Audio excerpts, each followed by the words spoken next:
All right, we're jumping straight into a rapid-fire clinical gauntlet today, hitting those really high-yield thoracic surgery concepts. No time to waste, so let's get right into it. You know the saying, right? In thoracic surgery, the margin between life and death is often measured in millimeters and seconds. Honestly, that pretty much sums up the absolute high stakes we're dealing with here. Question 15. We've got a 62-year-old guy with heavy asbestos exposure 30 years ago. He presents with progressive dyspnea and a massive right-sided pleural effusion. So what's the classic distribution of his confirmed malignant pleural mesothelioma? Is it A, a localized nodule, B, diffuse spread encasing the lung, C, long bone metastases, or D, mainstem bronchi origin? When you read this vignette, that 30-year asbestos timeline should immediately set off alarm bells for mesothelioma. And the answer is B, diffuse spread encasing the lung. Malignant pleural mesothelioma spreads diffusely right along those visceral and parietal surfaces. It creates this incredibly thick, restrictive tumorous rind that basically traps the underlying lung. That word right there, rind, is your ultimate exam pearl, because unlike your typical primary bronchogenic carcinomas, this tumor literally just fuses the pleural spaces together. Question 16. To obliterate a non-healing lung cavity or reinforce a bronchial stump, which extrathoracic muscle is most commonly utilized as a pedicled flap? A. Rectus abdominis, B. Latissimus dorsi or pectoralis major, C. Subscapularis, or D. Platysma. You're going with B, the latissimus dorsi or pectoralis major. Why? Well, these transposed flaps give you highly reliable vascular pedicles. Specifically, we're talking the thoracodorsal and thoracoacromial vessels. Plus, they pack massive muscle bulk and they're sitting right there, practically next door to the thoracic cavity. It makes them the absolute go-to for addressing those stubborn, chronic empyema cavities.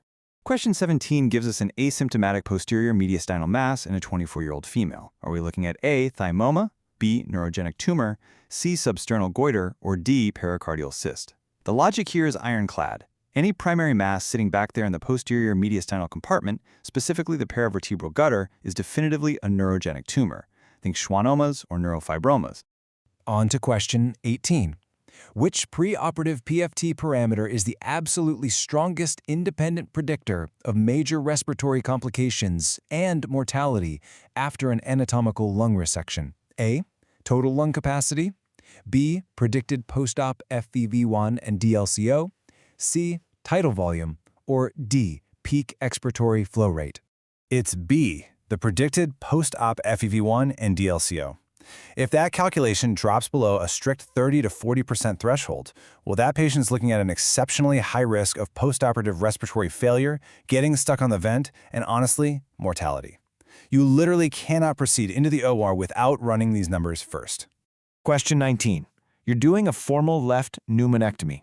Which surgical step is most vital when managing the main bronchus stump to prevent a catastrophic bronchopleural fistula?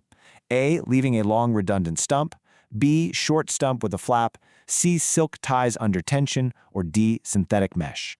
Option B is your lifesaver here, a short stump with a flap. The sequence of steps is super critical. First, you dissect that bronchial stump as close to its origin as humanly possible. Then, you keep it short to avoid leaving any kind of blind pouch. Finally, reinforce it with a vascularized tissue flap.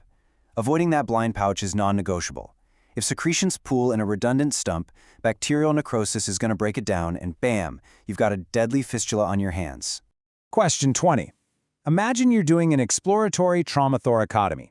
What rapid maneuver provides temporary hemostasis for massive, uncontrolled bleeding from the right lung hilum? A. SVC ligation, B. Hilar twist or clamp, C. Gauze packing, or D. azygos ligation? It's B. The hilarious twist. This is a rapid mechanical maneuver where you physically clamp or actually twist the entire lung root. Doing that instantly occludes the pulmonary arteries, veins, and the main bronchus all at once. It's the fastest possible way to get life-saving vascular and airway control, stop the patient from bleeding out, and prevent fatal air embolisms from heading downstream. Question 21. A 60-year-old male has a 5-centimeter right upper lobe adenocarcinoma and enlarged right paratracheal nodes, specifically station 4R on the CT. What is the mandatory next staging step? A. Immediate lobectomy. B. EBS, TBNA, or mediastinoscopy. C. Empiric radiation. Or D. Serial CTs.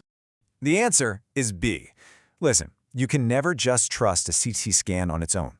Pathological staging using an EBIS TBNA or a formal mediastinoscopy is mandatory here. You've got to figure out if it's just simple reactive hyperplasia or true N2 macrometastasis. Getting that pathological tissue confirmation is what actually dictates if the patient gets whisked to the OR for surgery or if we need to pivot entirely to multimodality neoadjuvant chemoradiation. Question 22. What is the standard definition of a Pancoast tumor, and what classic symptoms does it cause? A. Lower lobe and abdominal pain. B. Apical tumor causing shoulder pain, Horner's, and ulnar radiculopathy. C. Carina tumor with stridor. Or D. Diaphragm cyst with phrenic compression. B hits the nail on the head. A Pancoast tumor is an apical tumor that triggers shoulder pain, Horner syndrome, and ulnar radiculopathy, and it makes perfect sense anatomically.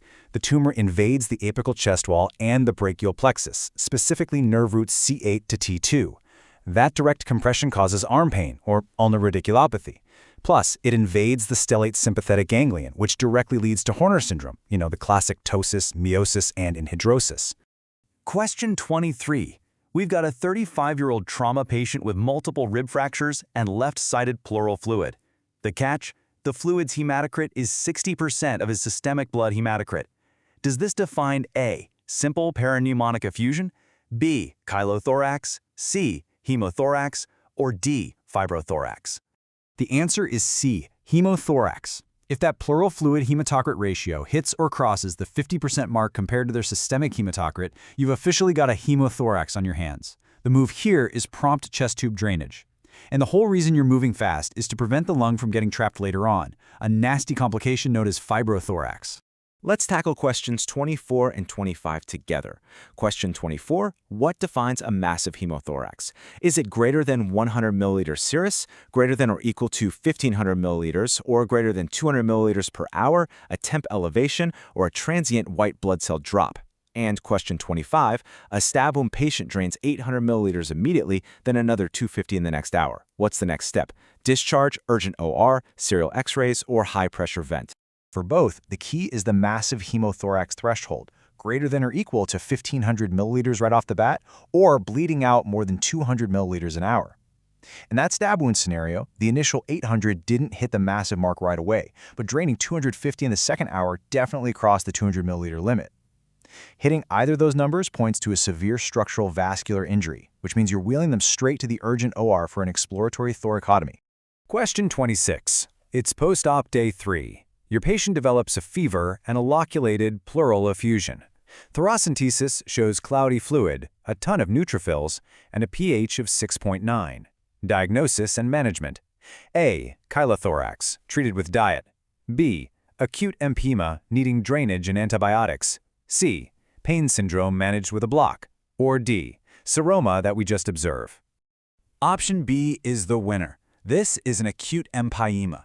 If it were a simple parapneumonic effusion, the fluid would be clear, with a pH over 7.2. But an acute empyema? You're looking at gross, cloudy pus, elevated LDH, and the real red flag, a pH under 7.2.